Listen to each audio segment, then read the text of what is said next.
যখন মানে এই ধরনের ঝড়ি হয় বৃষ্টি হয় তখন তোমাদের কি কি ধরনের অসুবিধা হয়? অসুবিধে আমার চকুত ঘুম থাকে না বাবা, 1 নম্বর ঘুম থাকে না আমার অন্তরত ভয় কোন গড়ি ভাঙিয়ে দি বারে যায়, যদি ভাঙি বারে যায় আমার কিছু নাই, কষ্ট করে একবার করে জায়গা নিয়ে বসত করছি ঘরালা তুলবের পাই নাই, তাহলে এই জায়গাটা যদি ভাঙবে চাই তাহলে অন্তরটা কি কয় আমার, আর তো বাচ্চা গরু ছাগল ভেড়া সব ভাসি যায়।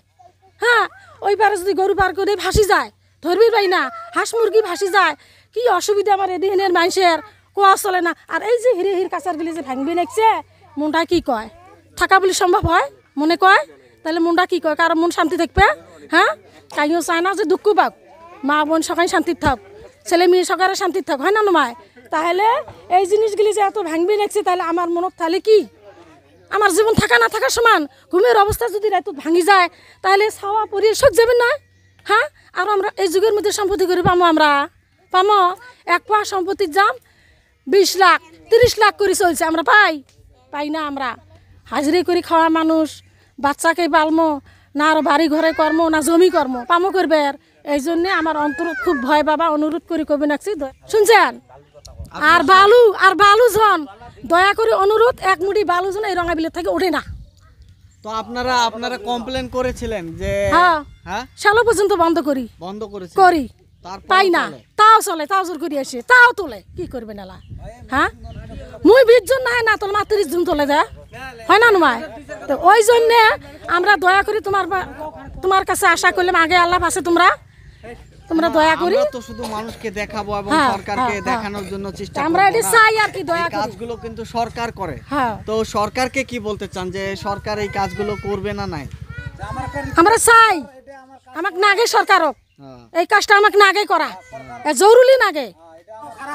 চাচা আপনি এখানে কতদিন থেকে বসবাস করেন? আমার এখান তো মোটামুটি ধরেন 20-25 হয়ে গেল আর কি। হ্যাঁ তার ভিতরে তো আগে ভাঙে নাই গাং, এখন মানে মোটামুটি ধরো 2-4-5 বছর থেকে গাং ভাঙবে লাগছে। তো এই যে নাওগুলি আসে, নাওগুলি যে আমরা কই যে বলে তোমরা এখানে বালা তোলেন না, 2014-তে যে ঢলটা হয়েছিল সেটাতে আপনি এখানে ছিলেন? তার হ্যাঁ আসলাম। ওই সময় কি পরিস্থিতি হয়েছিল? ওই সময় পরিস্থিতি খুব খারাপই হয়েছে, এই যে এই জায়গাটা ভাঙছে, তারপরে ওই জায়গাটাও ভাঙছিল, পরে ওলে মানে বিএসসি সেক্রেটারি থেকে কাম করছে আর কি। আর এইবার যেটা ভাঙছে এটা মানে হিসেবের বাইরে, এরকম কোনো বছরে ভাঙে নেই আর কি।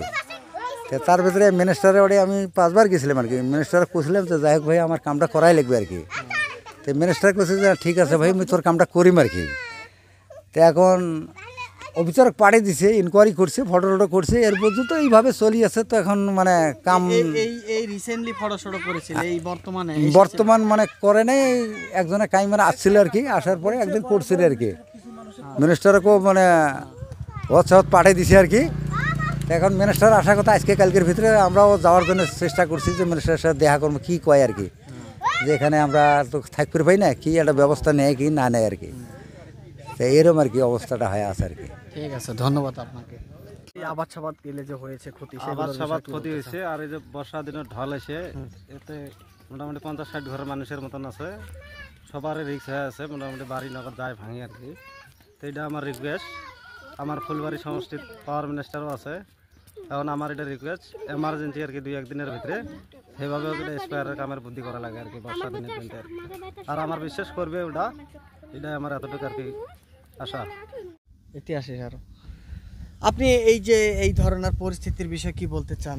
আমি এই জায়গার পরিস্থিতি আমার কিসের ঠাই মানে লোকাল এমএলএটাই বা লোকাল সরকার ঠাই বলতে চাই, যাতে যেভাবে বছরে যেভাবে ভাঙবে নিচ্ছে যাতে প্রোটেকশন দেওয়ার সরকার কিছু ব্যবস্থা করে আর কি, নাহলে এইভাবে যদি ভাঙতে থাকে আমার জমি বলতে কিছু থাকবে না। মানে আমার যে খেতি বাড়ি যেটা করি আমরা সংসার চলে নিচ্ছি, সংসার চালানোর মতন আমার কোনো জমি থাকবে না। তো ওই কাছে আমি সরকার থেকে অনুরোধ জানাচ্ছি যে কিছু প্রোটেকশন দেয় আমার ভালো হলে হয় আর কি, যার জন্য আমি সরকার কাছে অনুরোধ জানাবে নিচ্ছি আর কি। আপনি কিছু বলবেন? বলার তো বহুত কিছু, তাও অল্প কিছু বলতেছি যে এখন বারা ভায়া যেটা নাগারবান গেছে আর কি, যেটা ক্ষতি হয়েছে আর কি, এই ক্ষতির সম্মুখীন সবাই প্রত্যেক বারে হয়ে লিখছে। 2014 থেকে যেটা ঢল হবে লিখছে, বিঘা জমি প্রত্যেক বারে ভাঙি নিয়ে যায় আর কি, যে যাতে যেন মিনিস্টার আমার এটি মন্ডল যাতে যেন এটা প্রোডাকশন দেয় রঙাবিরি প্রোডাকশন, এটা আপিতেও থাকিলে আর কি যেন দেহে আমাকে গরিব মানুষ দুঃখী যারা যারা আছে যেন আমার কামটা যেন করে দেয় আর কি সরকার, এটাই আমার কথা আর কি।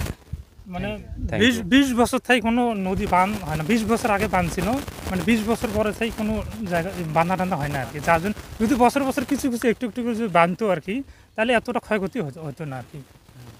যার জন্য আমি অনুরোধ জানাচ্ছি যদি কিবা প্রোটেকশন দেওয়ার যদি ব্যবস্থা করে আর কি, যে জায়গা জমিগুলো না ভাঙার ক্ষয়ক্ষতি আর কি, মানে চেষ্টা থাকবে আর কি, না ভাঙতো না আর কি।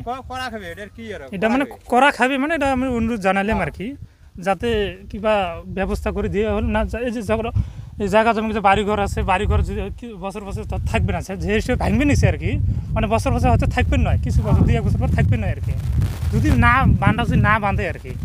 তো ওকে যে আমি অনুরোধ জানাচ্ছি বাঁধ দিয়ে মানুষ বসবাস করার সুবিধা হবে, মানে খেতিপাতি করার সুবিধা হবে আর কি। তো এই যে সেই হিসেবে ধানটা ক্ষতি হয়েছে আর কি, এইভাবে যদি বছর বছর ক্ষতি হয় আর কি, তাহলে মানুষ তো ধরো গরিব মানুষ না, হাতে করে পেটে খায় আর কি, তার জন্য কিছু থাকবে নয় আর কি। এই পরিস্থিতিতে কিন্তু তারা খুবই দুঃখ হয়ে আছে এবং এই ধরনের সমস্যাকে নিয়ে তারা ছাপার করছে এবং তারা বারবার একটা জিনিস সরকারকে বলছে, দাবি জানাচ্ছে যে যদি এদের এই প্রোটেকশন, রিভার প্রোটেকশনটা হয় তাহলে তাদের জন্য ভালো হবে, নয়তো তাদের এখানে যতগুলো বসতি আছে, যারা বাড়ি করে আছে, তাদের কিন্তু ভিটা বাড়ি কেনার মতন টাকা পয়সা নাই। আর যদি এগুলো ভেঙে যায় তাহলে কিন্তু তারা একদম নিঃস্ব হয়ে যাবে, তারা রাস্তার কিন্তু নাগরিক হয়ে যাবে। তো যার জন্য এরা কিন্তু বিভিন্ন ধরনের ক্ষতিগ্রস্ত হওয়ার পর এই ধরনের দাবি জানাচ্ছে। তো আপনারা দেখতে পাচ্ছেন, এর আগেও আমি আপনাদেরকে দেখাচ্ছি যে বাইগন বাড়িটা দেখতে পাচ্ছেন, এখানে আরও যে ফিল্ড আছে সেগুলো সব দেখাতে আপনাদেরকে আমি এখানে এসেছি। আপনারা দেখতে পাচ্ছেন যেটা মিডিয়া নেটওয়ার্ক। Thank you.